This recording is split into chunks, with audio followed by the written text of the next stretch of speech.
Kun sagantaa BBC Afaan Oromooti. Nu waliin tura.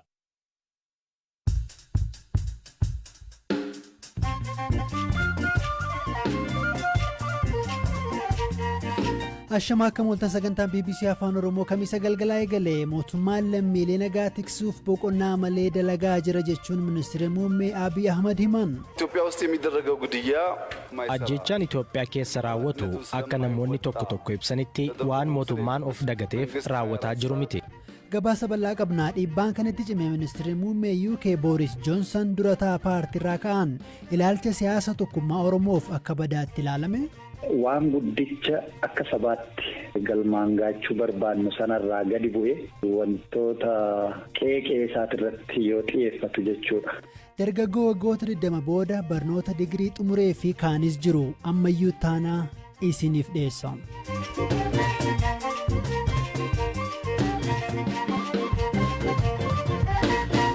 Nagaa lammiilee tiksuuf mootummaan sa'aatii 24 dalagaa jira jechuun ministeera muummee Itoophiyaa dubbatan har'a paarlaamaatti dhiyaatanitti kan kana jedhan ajjechaa booda kanaan maatee booda bulchiinsi isaanii dhiibbaa jala galeera akka furmaataatti mootummaan dhaabbilee seera kabachiisanii fi cimaa ta'an ijaaraa akka jiru miseensotatti himanii rakkoo nageenyaa biyyattii keessatti mudataa jiruuf qaamolee alaa maqaa hin dhoofnee fi gantoota biyya keessaati jedhan balaaleffataniiru.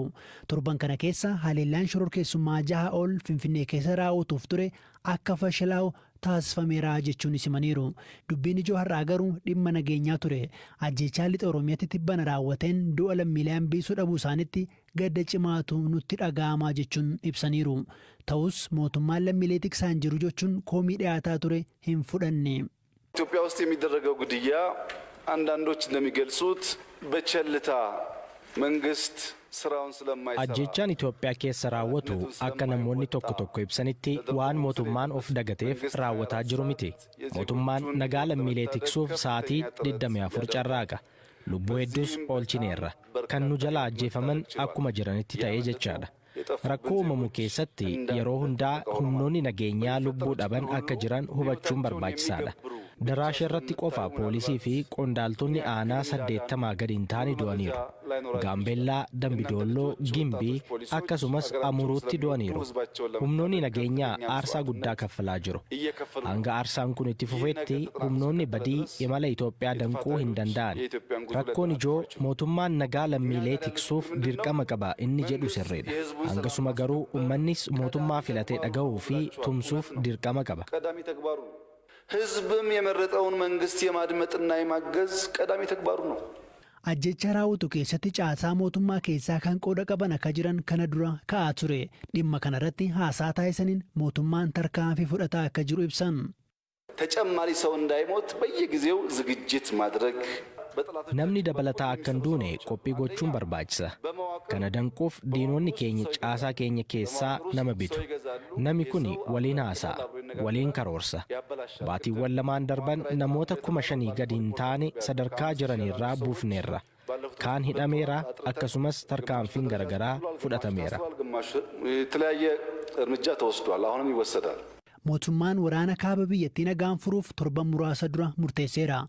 Kuni isa kana dura shororkeessitoota waliin hin mareennu jechaa tureen faallaadha. Ta'us miseensi paarlaamaa shororkeessaa waliin akkamiin mari'attu jedhanii kan gaafatan turani. Kanaaf deebii kennaniin የኢትዮጵያ ሕዝብ እና መንግስት mootummaan Itoophiyaa fi ummati dursa nagaaf kenna. Nuti sababa mari'achuu dhabneef diinonni keenya badii adda addaa raawwataa jiru. Madda kanaa gogsuuf carraan marii yoo jiraate itti dhimma bahuudha. Shororkeessaa waliin mariin hin taasifamu kan jedhu osoo sirriitti ilaallee gaariidha. Dargiin yeroo hunda Shaabiyaa fi TPLF waliin marii taa'aa ture. Jarri Huutii rookeetii gara Abudaabii furgugeessaa marii ni taa'u ture. Haa dubbatamus hin dubbataminis yeroo hunda mariin ni taasifama. Rakkoon mariin furamu yoo jiraate osoo qalbiin ilaalanii gaariidha. Gama tokkoon ummatni buqqa'ee duune jechaa gama kaaniin mariin furra gaafa jennu yoo hin eeyyamtan ta'e akkamiin furraree? በሌላ በኩል ደግሞ በሰላም በድርድር አንዳንዱ ነገር እንቀንስ ስንል ካልፈቀዳችሁ እንዴት እንፈተዋለን ታዲያ? Ajjechaa dhihoo qeella Wallaggaa fi Wallagga Lixaatti mudateen kanneen himataman hidhattoota Oromiyaa keessatti sosso'anidha. Isaan garuu himannaa kana hin fudhatanii. Mootummaan humnoota TPLF waliin araara taa'uuf murteessus hidhattoota kana waliin garuu adeemsa wal fakkaataa kan hordofne ministeerri muummee Abiy Ahmad dubbii isaanii har'aan akeekaniiru. ፖለቲካ ዓላማ ግን የላቸውም። ለምሳሌ አሁን ለሸኔ ናና ኦሮሚያን አስተዳደር ብንለው በምን ሞራል ነው ህጻናትና ሴቶች kaayyoo siyaasaa hin qaban osoo amma shaniif kootti oromiyaa bulchi jenneen humni daa'immanii fi dubartoota dararu hamlee maaliin bulcha kaayyoon isaa biyya bulchuu miti biyya diiguudha shaneen bakka bu'aa oromoo osoo hin taane humna badiiti daandiin wallaggatti ijaaraa jirru adda citeera kanaan eenyutu hubama namni ajjeefamaa jiru lakkoofsa hin qabu diina hunda keenyaati jennee yoo fudhanne ni balleessina. ይህንን ጠላት የአማራ የኦሮሞ የወሎ የሶማሌ የምናምን ሁላችን ነው ብለን ከተረባረብ እናጠፋዋለን።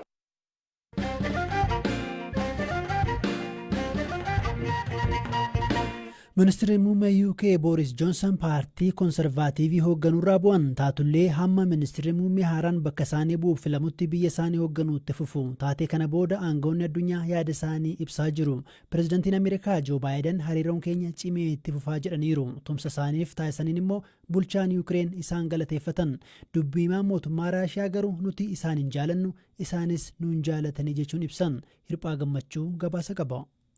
Ministeerri muummee UK Boris Johnson paartii konservaatiif hoogganuurraa bu'anillee amma birraa dhuftu. Ministeerri muummee haaraan bakka isaanii bu'utti biyya isaanii hoogganuutti fufu. Johnson erga waayillan waliin hojjetan hooggansa isaanii mormanii asitti ministeerri muummee ta'anii itti fufuudhaaf falmii jabduu taasisaa turuudha dubbatan. Yeroon dorgommii hooggansa haaraan itti gaggeeffamu torban itti aanu ifoomuudhaaf jira. Namni dorgommicha injifate ministeera muummee haaraa UK ta'aa jedhameetu eegama. Boris Johnson aangoorra turuun isaanii gaaffii keessa kan seene waldhibdeen siyaasaa baatiiwwaniif ture. Kibxata darbe wayita ministeerri fayyaa fi chaansilarri garaagarummaa daqiiqaawwan 10 jidduutti aangoo gadhiisanii kaasee garmalee cimeera. Qondaaltonni lameen kunneenis haala ministeerri muummee himannaa qocollaa saalquunnamtii miseensa paarlaamaa warra konservaatiif ta'e ittiin gaggeesse irraa ka'uudhaan ture. Kun immoo tooftaa aangoo gadhiisuu fi xalayaawwan ministeerota kaanii fi miseensota mana maree irraa roobii akka dhiyaatuuf kakaase. Halkan sanas gareen ministeerota gameeyyii ministeerri muummee Boris Johnson akka aangoo gadhiisuuf amansiisuudhaaf gara waajjira isaanii imalanii turan. Haa ta'u malee Mr. Johnson aangoo gadhiisuudhaaf kaayyoo akka hin qabne himani. Johnson qondaaltonni aangoo olaanaa irratti argaman bulchiinsa isaanii mormuudhaan aangoo gadhiisanilleen isaan garuu aangoo irra akka turan himanii turan.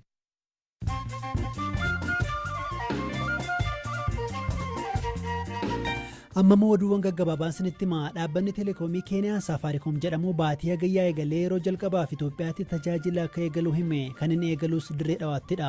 Magaalota kaanitti waggaa dhufu jalqabee tajaajila akka kennu hime. Wabiin gaazexeessaa Tamasgeen Dassaalanyiif murtaa'ee mana murtii waliigalaa federaalaan dhorkame. Gaazexeessaan kun wiixata darbee wabii birrii 100,000 akka hiikamu manni murtii olaanaa federaalaa murteessee ture. Pireezidantonni Riippaabilika Dimokiraatawaa Koongoo fi Ruwaandaa walgaareeffannaan gidduu isaanii waraanatti akka hin ceene qabbaneessuuf walii galan. Ruwaandaan hidhattoota M23 jedhaman kan baha Koongoo keessa socho'an gargaarti jechuun Koongoon himataa turte. Xumurarratti humni qilleensaa Naayijeeriyaa hidhattoota haleeluuf ba'ee dogoggoraan namoota nagaa haleeluu miseensi paarlaamaa biyyattii Abdul Jalaal Haruunkaa himan. Haleela kanaan yoo xiqqaate namni tokko yoo ajjeefamu namoonni hedduun hospitaalatti wal'aanamuu BBC'tti himaniiru.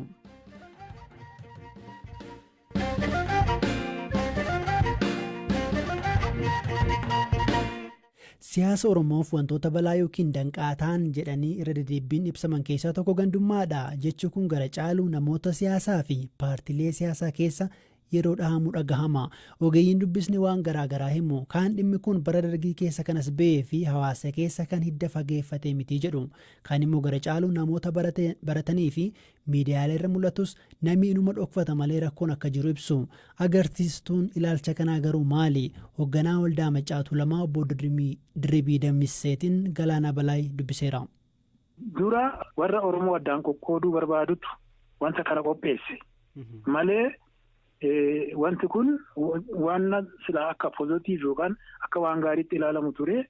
Amma maal godhanii yeroo dhiyoo kana keessaas anarrayyuu gaatuma jira. Akkan gandaawaa ilaalu, akkan gandaawaa jaalladhu, akkan gandaawaa jibbu karaa gorsaas, karaa akka doorsisaattis, karaa akka akeekkachiisaattis hinuma adeemamti. Ilaa ijoollee warra akkasii wal gargaartii, wal bira dhaabattii, unuun wal qixxeetti nu laalanii haa jibbinuu wanta jedhutu jira. Wal gargaaruun barbaachisaadha. daboodhaan, jigiidhaan, cidhaan wal gargaaruun, gaafa iyyaa walii birmachuun, gandaan ollaadhaan kun kan godhamu kun hamaa miti. Kan ati hammeessuu dandeessu fakkeenyaaf bakka hojii galtutti dorgomtee qabxii gaarii fiddee ganda itti dhalatu sana barbaadee yoo si bira dabarse ishiin kun gandummaadhaa sirraa'uu qabdi. Yookaan immoo gargaarsuma yaadaan ani dubbadhu irratti yoo yaadi koo fokkisaa ta'e waanuma ganda koo taateef yoo gara koo dubbatte kun fokkisaadha, dhugaa jallisa. Duulli irratti godhamutti akka silaa namni gandaan wal qoodutti haa godhamu jedhamee irratti hojjetamaa jirutti yoona kana lagaan walitti yaanee wal waraanna'u turre. Oromoon garuu kana tole hin jedhu. Yaannii fi ilaalchi gandummaa kun Oromoo keessa qofa osoo hin taane saboota kaan keessas ni mul'ata. Qondaallee ABO obbo Battee Urgeessaa ilaalchi gandummaa fi gosummaa saba Oromoo keessa jaarmiyaalee keessa jira jechuun hunduu ilaalchaa fi gocha isaa dhaabatee ilaaluu qabaa jechuun himu. Gandummaa fi gosummaa jechuun waan guddicha akka sabaatti galmaan gaachuu barbaannu sanarraa gadi bu'e wantoota qeeqee isaatirratti yoo xiyyeeffatu jechuudha. Yookaan sanaaf dursaa yoo kennu jechuudha. Malee namni tokko ganda alateef jaalala qabaachuu hin qabu, gosa irraa alateef jaalala qabaachuu hin qabu, maatii irraa alateef jaalala qabaachuu hin qabu jechuu miti. Jaalala maatii keenyaa qabnu, jaalala qe'ee keenyaa qabnutti guddatee akka sabaatti akka dhaabbannu, akka sabaattis immoo falamaa goonu akka goonu nu godha. Tokkummaa sabaatiif kan morman iddoo dhalootaa malee namuma iddoo dhalootaa isaatirraa bahe konfroonti godhanii yaadni kee kun sirrii miti jedhanii kan falmaa jiran jiru. Inni kun jajjabeeffamaa deemuu qaba.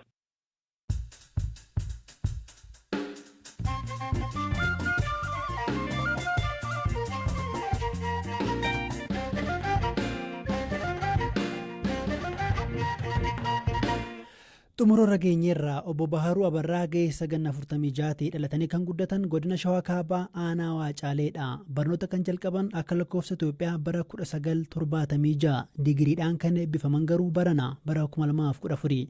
Obbo Baharuun waggoota 19f erga hidhamanii booda barana yuunivarsiitii Amboorraa ogummaa seeraan eebbifamuu BBC'tti himaniiru.